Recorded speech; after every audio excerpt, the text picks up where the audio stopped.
Hi class, today we are going to be talking about span. Span is a concept that permeates the entire course. It's semi-abstract. It's probably the most abstract thing that we've talked about so far. So we'll throw in a couple examples and a couple animations on Desmos and see if we can't get it to make sense. Okay, but we will be talking about span pretty much every single section of the textbook. It comes up in some form or some way. All right, so make sure you really understand this. Let's go ahead and get started. So if we have a set of vectors that are in Rn, so let's say we have m vectors in Rn. Okay, so again, same notation. We have m vectors, and each of these vectors has n components. The set of all possible linear combinations. So we'll take all linear combinations that we could possibly ever make out of these vectors and put them in a group together. Okay, so here all of these coefficients obviously need to be scalar values, right? They need to be real values. This set of vectors that we have, where all of these vectors that we made are called the span, and it's denoted by span of each of these individual vectors. Okay, so it's basically all the vectors that you can make by adding these vectors up in some way with different scalar multiples, right? Like 1 times this one, plus 1 times this one, plus 1 times this one, plus 1 times all of them will give you one vector. If I go 2 times this vector, plus 1 times this one, plus 1 times this one, plus 1 times this one, and so forth, that's a whole nother vector. So all the different combinations that we can make is a set called the span. Okay, and so an easy way of saying that, because there's literally an infinite number of vectors you can make, we call it the span. So the span is a set of vectors. This is a set of vectors. All vectors that can be made out of combining these n-dimensional vectors together in some form or fashion in a linear manner. Okay, so this little star is just a little note here. This is not a special type of span. This is just saying, hey, the span is a set of all vectors that can be created by adding together scalar multiples of the given vectors, the u1, u2, um. So this is just me taking this definition and trying to simplify it for you a little bit in your write-up, right? Because obviously I give you guys the write-up of all of these video notes, so I'm just putting those in there for you so you can read them. Like, oh, that's what this is supposed to be, right? So we call this the set spanned by these vectors, or the set generated by these vectors. So sometimes we say that all the vectors that these can generate, right? So anything I can make by combining these vectors together are the vectors I'm generating, right? So we call it the spanning set, the set spanned by, or the set generated by these vectors. So this set S, right, if we give a set a name, so if S is the span of these vectors, we call it the spanning set S, because it's the set of vectors that are spanned by S, right? Or the generating set S. So again, it's all the vectors we can create by combining these vectors together in some linear manner, right? A set of vectors, u1 up through um, spans Rn if, or generates Rn, if the span of these vectors is equal to Rn itself.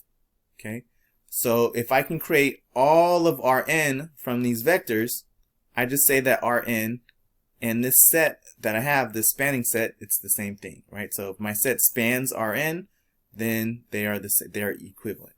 Okay, so if any vector in Rn can be created by some linear combination of the vectors in my given set of vectors, then Rn is generated or spanned by that span of the vectors. Okay, so again, let's break this down a little bit. Okay, I say that my spanning set is equal to Rn if I can pick any random vector out of Rn and make that vector by a linear combination of the vectors in my spanning set of vectors. Okay, so we'll have a good animation for this in a second. Okay, so let's do an example. So let's consider the span of these given vectors. So here I just put little notation so that you know that this is U1 and this is U2. Okay, so each of these vectors has two components. So that means that I am talking about a set of vectors that are inside of R2. So remember, the span of these two vectors is a set of vectors. It is not just these two vectors, it's any vector that these two vectors can create by multiplying them by values and adding them together. Okay, so this is an infinite set of vectors right here. Okay, it's an infinite set of vectors. And these vectors are inside of R2 because the vectors that I have are vectors from R2. So each of these things, when I add them together, they create vectors in R2. For instance, if I were to just add U1 plus U2, for instance, I can create the vector 1, 1. 1, 1 is inside of this set, this spanning set, and 1, 1 is also inside of R2. It's a two-component vector. If I multiply this by 3, I can get the vector 3, 0.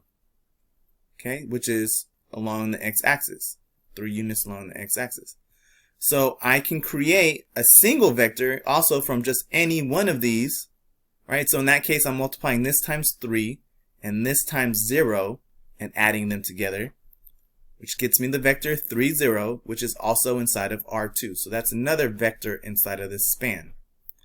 I can make the vector 5, 7.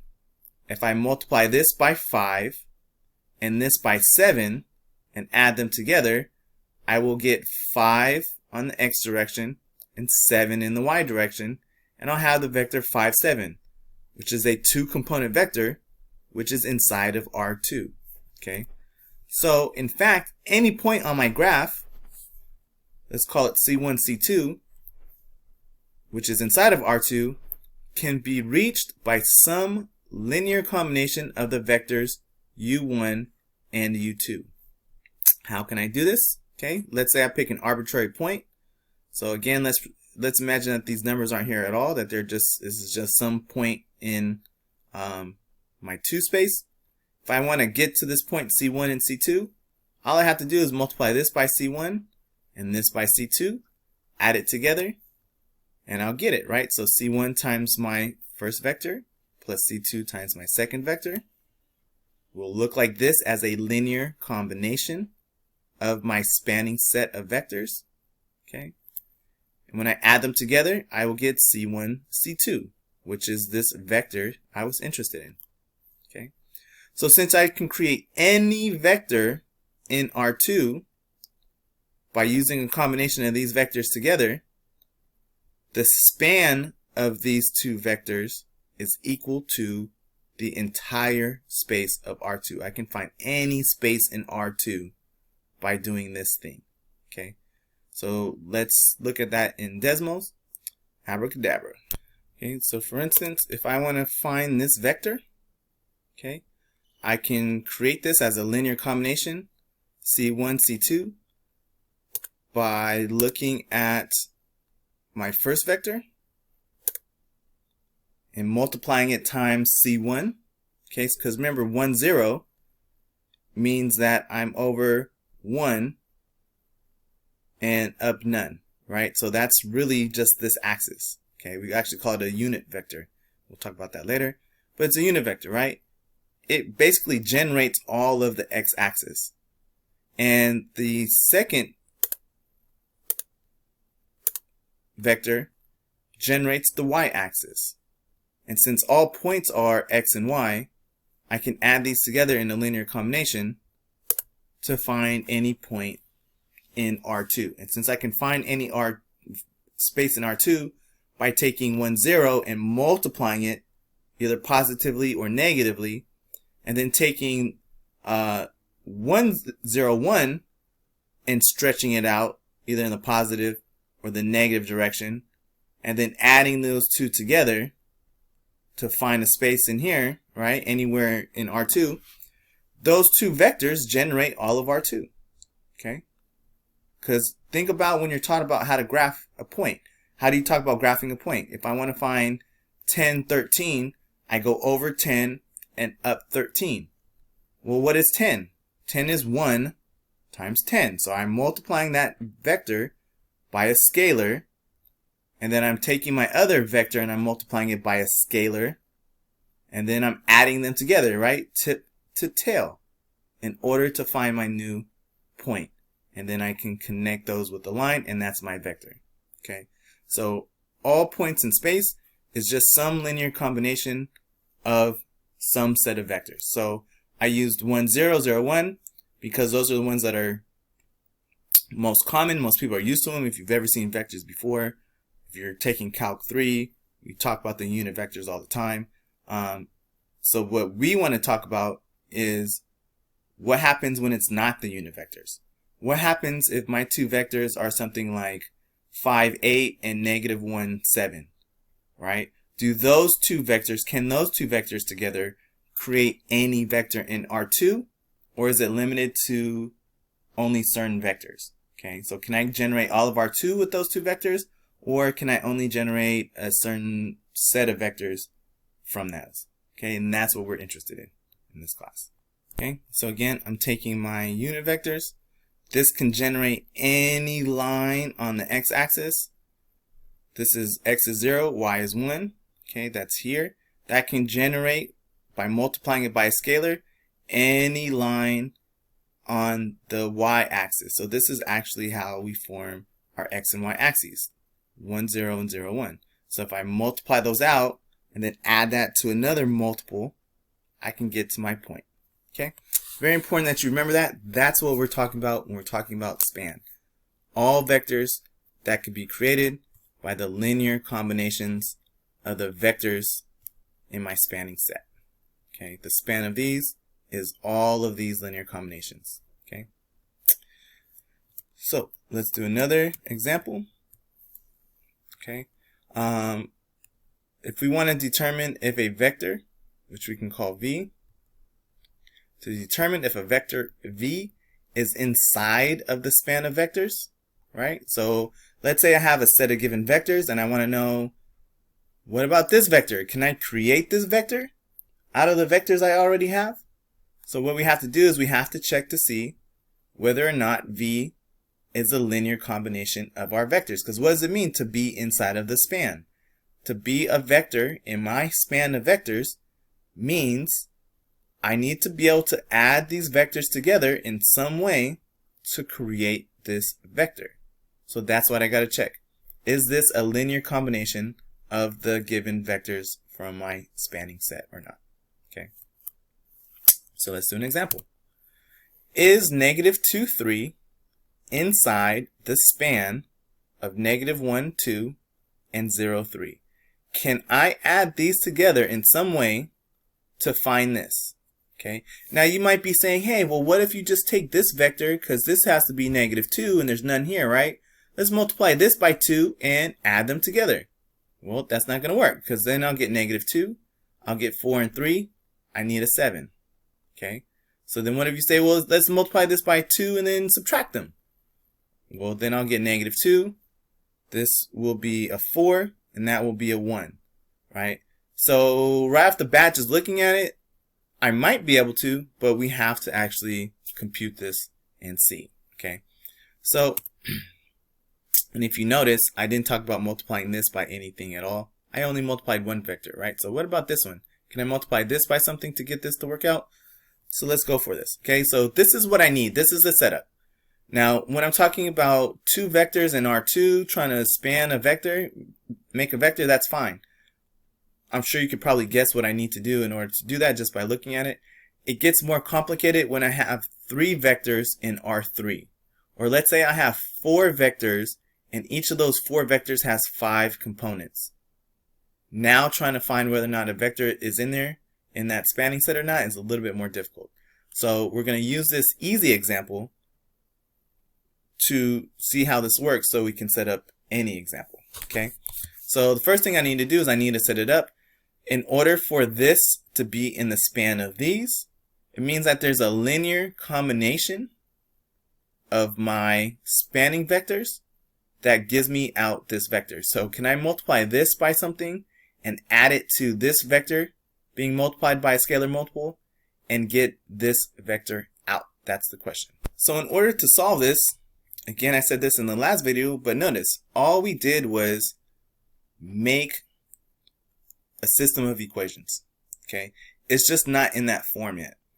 But remember, these two create the column vectors of my augmented matrix on the left hand side, and this is the column vector for the right hand side. And if we solve that system using the Gauss-Jordan elimination, we will solve for the C1 and the C2 values. So that's what we're going to do. We're going to take this linear combination, turn it into an augmented matrix, and then we will solve that. So again, notice negative C1 equals negative 2, and C1, 2 times C1 plus 3 times C2 needs to equal 3. So let's take this and let's form our matrix. Okay, that's our augmented matrix. And then we're just going to put this into reduced row echelon form. So we can multiply this top by negative 1. Okay, and then we can clear out the bottom by saying R2 becomes R2 minus 2R1. So this goes to 0, this doesn't change, and this becomes negative 1. Okay. And notice that there's no 0 above, so I can just divide all of this by 3 in order to make that 1. And there we go, that's my answer. C1 is going to be 2, C3 is going to be negative 1/3. Therefore, if I replace C1 and C2 with the values that I found, I'll get negative 2 and 3. So again, the negative 2 checks out. 2 minus, this will turn into 1, right? Sorry, this is going to be 4 minus 1 gives me 3. So yes, if C1 is 2 and C2 is negative 1/3, then I can span that set.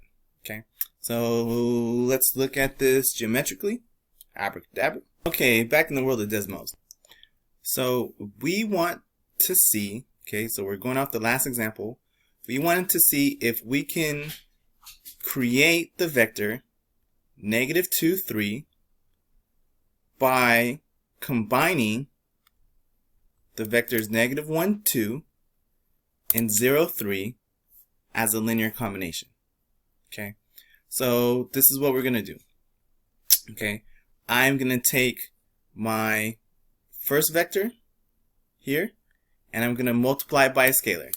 Okay, so I doubled it in size. Right, so now I'm at negative 2 and 4. Right, so I doubled the scale of it. If I take my vector, second vector 0, 3, and I bring it down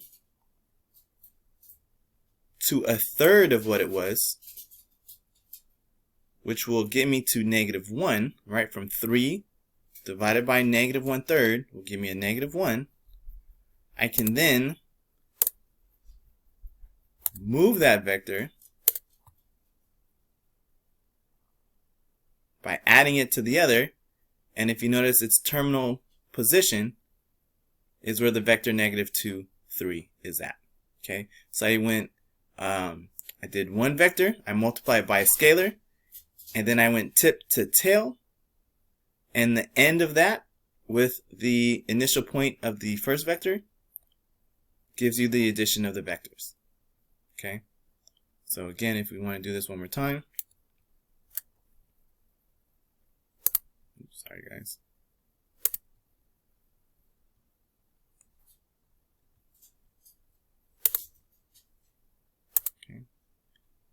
Bring that down.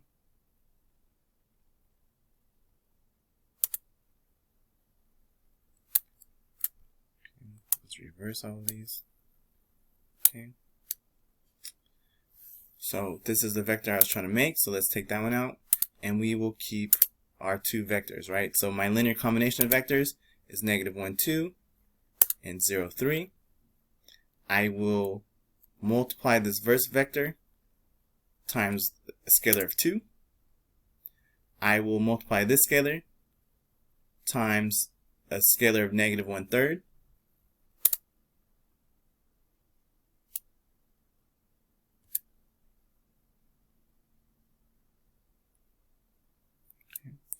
And then I will move it along my other vector so it's tip to tail.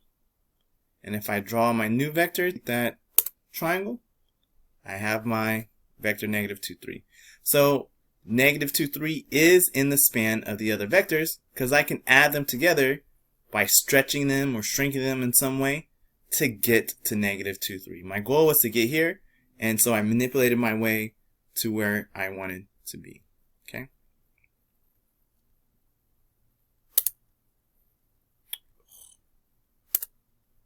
Sorry guys, give me 1 second.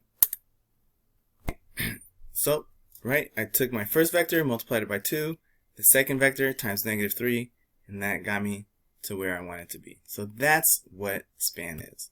Okay. So let's go over another theorem.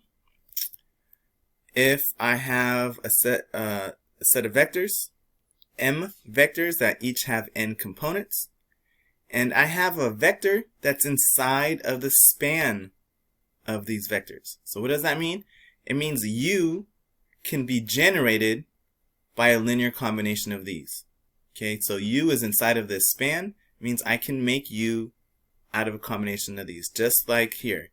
I can make this vector out of a linear combination of these vectors. Okay, so if I have a vector that I can make by combining these vectors in some way, then the span of u with those vectors, so basically if I say, hey, let me throw that into that spanning set, it's going to be the same thing as if I didn't throw it in that set at all.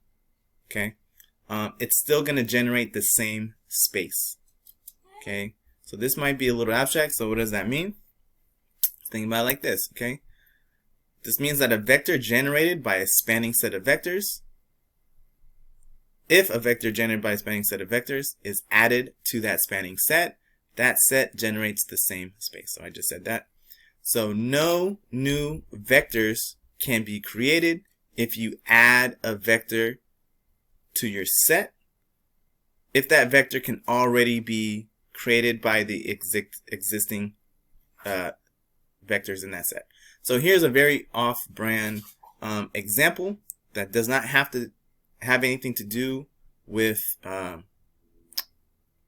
vectors. Okay, let's say we had a box. Okay, 4 boxes. A box of the letter S's, a box full of letter T's, and a box full of O's, and a box full of P's. You could take all of those letters and you can make the word stop. Okay. You can also take a box of those or each of those letters and make the word pots. Okay. Now, if I were to add a new box full of already pre-made words, and that box is full of the words stop, it's not going to add anything to what can already be created. I already have S's, I already have T's, I already have O's, I already have P's.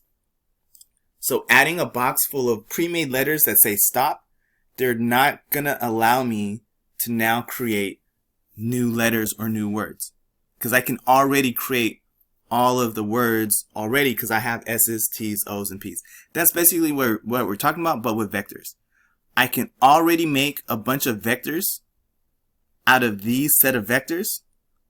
So if these vectors can make a vector, let's say u, and I'm like, hey, let's add that to the set, I'm not going to be able to create anything new because I could have created that already, right? So it does not generate a bigger space because I can already generate the same space. Okay, that's what that is saying. So it will not extend the generating abilities of your set of vectors that you started off with by adding something that you can already create. Okay, so here's an example. If I have the set of vectors 1, 0 and 0, 1, so we see that this generates all of R2. If I add a vector to the set, let's say 1, 1, I'm not going to generate anything new because I can use these two vectors to create this. So anything else that I can now create, so anything I can create with both of these, I could still create with both of these because this thing creates everything. So adding something in new, it's not going to allow me to create more than R2. I can already create R2. Okay. Okay. So next example, find a vector that's in R3 that is not in the span of these two vectors. Okay. So we want to find a vector that has 3 components that cannot be created by adding these two vectors in some way, shape, or form. Okay. So what does that mean? That means we need a vector that has elements A, B, C. That's the easiest way to think about it. We could call it U1, U2, U3 if we wanted to, but then that'll get confusing because we have our U1, U2 vectors. And we're looking for a third vector, so let's not confuse things, especially if we're calling this vector U3. Let's call these A, B, C. Okay. So I need a third vector that has 3 components such that if I add these two things together and multiply them by some scalar, I will never, ever, ever, ever be able to make this vector. So something that's not in the generating set or spanning set of these two vectors. So how do I do that? I set this up. Okay. I just set up this exact equation, but without the equal sign. Okay. So I'm going to set up the equation. I'm going to solve for it, and then I'm going to figure out what values of A, B, and C will break it. Okay, so I'm going to assume that I can make a U3. I'm going to solve it just as if I could solve for a new vector that's in this set, and then I'm going to look for values that will break my conclusion. Okay. Okay. Setting up that equation is 1, 2, 3, 2, 0, 1, A, B, C. 1, 2, 3, 2, 0, 1 has to equal A, B, C. Okay. So I'm going to try to isolate these ones to be 0. So multiply this times -2 and add it. Multiply this times -3 and add it here. So I have this. Okay. So that means here I'm going to have some variable expressions occurring as I continue on, right? So obviously B minus 2A, C minus 3A. These are going to go to 0. That's by design. I know they're 0. I can write those in right away. This is going to become 0 minus 4. This is going to become 1 minus 6. So that's the -5. Okay. So now that I have 1 in the first pivot, 0's everywhere else, I want this to be a 1 and this to be a 0. So I definitely 100% do not want to divide this all by -4. So what I can do instead is say -4 minus a -5, right? So I'm going to go R2 becomes R2 minus R3 because that'll change that to a positive and that'll make it a 1 there. Okay. So that means here I'm going to get B minus 2A minus C plus 3A. So I'll have a positive A, a positive B, a -C. Okay. A plus B minus C, or you can just keep it in whatever order, it doesn't matter. Okay, and again, R3 remains unchanged. I did not change it. But now I can get rid of this value here. So I say R3 becomes R3 plus 5R2. So that's going to affect this, right? So I'm going to get 5B, right? Because I'm adding, I'm multiplying this times 5 and adding it. So I'll have a 5B. I'll have -5C plus this. So that'll be a 5B minus 4c, and a 2a. Okay, 2a, a 5b, and a minus 4c.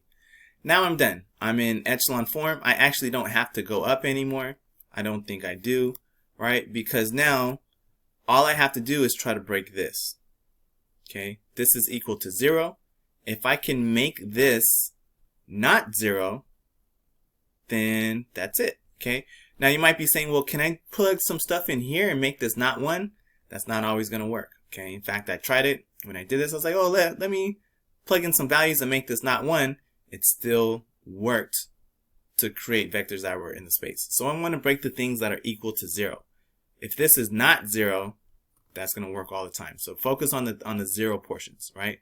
So if I can make this have an actual value, then that means I broke it, basically, right? Because then I have that nothing equals something, and that's impossible to have. So my goal is to create a vector such that 2a plus 5b minus 4c is not equal to 0. Okay, so the easiest one is 1, 1, 1, right? Because then I got 2 plus 5 minus 4, which is going to give me 3. 3 is not 0. Boom, that's it. But any vector such that if I add the values together of a, b, and c in this form and it doesn't come out to 0, that's going to work, right? So 1, 1, 1, easy example to do. Okay, or I could have even went 0, 0, 1, so then that'll give me a 5, and that would have been fine also. Okay, so 1, 1, 1 is not in my space, as well as many, many, many other vectors. Okay, so here's the theorem. If I have a set of m vectors that each have n real components, so m is the number of vectors, right? I have m vectors. So if the number of vectors is less than the number of elements in the vectors, right? They're all in Rn. So here I have more elements than I do vectors. I'll never be able to generate that space. Okay, so come back here real quick. I have 2 vectors in R3.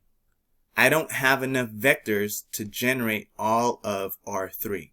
Let's think about that here. I have 1 vector in R2. If this vector is gone and I only have this one, that would mean for this case I can only go left and right, right? Because this is x is something, no y's. So I can only go left or right. I would never be able to go up or down, which means I would never be able to find any space in R2. I can only go left and right along the x-axis. I would never be able to generate R2. Same thing here. Let's say that this was my only vector. Let's say these 2 vectors were gone and I only had 1, 1. Well, what's 1, 1 look like? Over 1, up 1. So it's basically the line y equals x. Okay? If this was the only vector I have, I can only stay along that line. I can never venture out off of that line to find another point in space. I don't have enough vectors. If 1, 1 was the only vector I had in my span, right? If that was the only vector in my set, if I didn't have these 2, I could never generate R2. I only have 1 in 2 space. Same thing here. I have 2 vectors in 3 space. This will generate a plane. We'll talk about geometry later. I don't have a write-up for that, or a Desmos for that right now. But there is no third dimension. Okay, this can generate 1 dimension, and along with this vector in space, in fact, graph these 2 vectors in 3 space. And think about the space that they generate. It's going to generate a plane in R3, but you'll never be able to go outside of that plane. You'll always stay inside of that plane because there's no third axis. Okay. Now it's a little bit different because it's not the X, Y, Z plane. It's like a shifted plane, which we will talk about later on in this textbook as well. Okay. So example. Okay. I have these vectors. It'll never equal R3 because I don't have enough vectors for that third one. Okay. So here's another definition. let A1, A2 up to AM. So I have M vectors, each with N components. And I have X1, X2, X up to XM being real valued scalars. So we have A times a vector X will equal a vector B. Here A is the matrix formed by these column vectors. So we can write this as a matrix consisting of these column vectors, and our coefficients, our solutions, as a vector, which we generally will call X. This would be the X vector, this one. And what that will equal is a vector consisting of all of the linear combinations. Okay, so X1 times all of the entries in the A1 vector, X2 times this, all the way to XM times AM.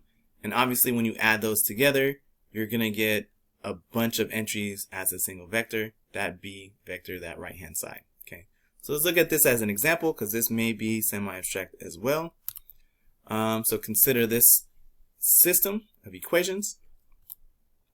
If I want to put this into the form AX equals B, I have my augmented coefficient matrix A, my X matrix, and that will equal my B. Because remember, X1 is times a vector. So that's going to be X1 times this whole vector, X2 times this vector, X3 times this vector. So when I add all those together, remember my vector has, in this case, 3 components. So when I go 4x1 minus 2x2 plus 3x3, I will get 8. That's just me looking at the first entries of the A1, A2 up to AM. Okay, so I'm sure you guys are okay over here, but this might be like, how does that equal B? That's why. Okay, because remember, this has n components, and this has n components, and this has n components. So it's like breaking it down into a linear combination like we did before, but now we have it in what's called a matrix equation form, which is AX equals B. This is going to be very important as well. And the relationship between this and writing it as a linear combination of column vectors, X1 times the first column, plus X2 times the second column, plus X3 times the third column, is very, very important. It's important to be able to go back and forth between these things. Okay. And that's it. Short video today. Hope you guys are enjoying the class. I'll see you on the next one.